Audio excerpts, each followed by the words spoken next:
Hey everybody, my name is Matt, and I write for the Austin Food Junkies. And today we're going to show you how to make a really quick and simple coffee-based spice rub. As you can see, there are only a total of 5 ingredients laid out here, as well as the one piece of equipment that we'll use, which is my coffee grinder.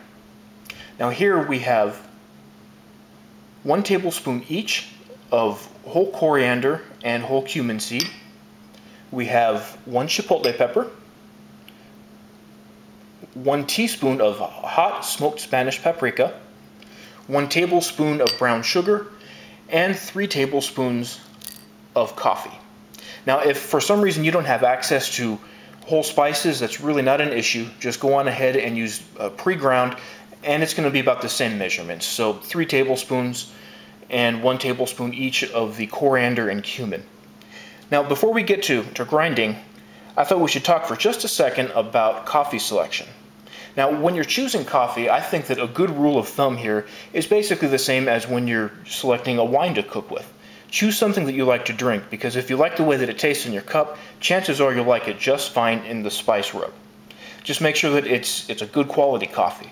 Now, personally, I prefer Cuvée brand coffee. They are a local Austin roaster, and I am using their Mezzanotte line. The reason that I've chosen the Mezzanotte is because you'll notice that while it's a fairly dark roast, it's not a super dark roast. It's just dark enough so that it brings out a lot of the richness of the coffee while at the same time retaining a lot of the natural flavor that the bean has. So now that we've talked about that, let's go on ahead and grind this up.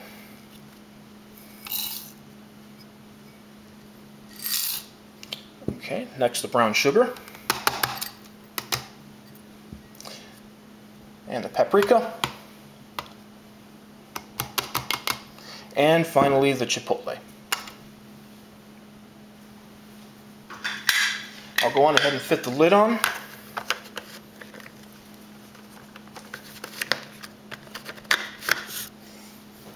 And plug her in, and we will be ready to go. Alright, and here we go.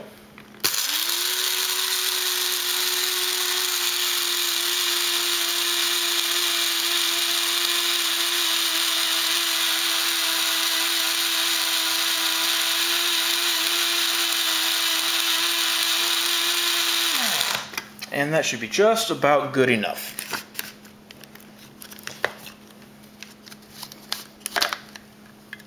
Now look at that, nice and dark, and you really get the aroma of the coffee, and all of the spices blend very nicely together. Now, as far as serving suggestions go, I will recommend this on pork. Chicken goes nicely with. In fact, I have a pork loin brining away in the refrigerator as we speak that I'm going to use this on tomorrow. Well, thanks for watching. I hope you've enjoyed it, and happy eating, everybody.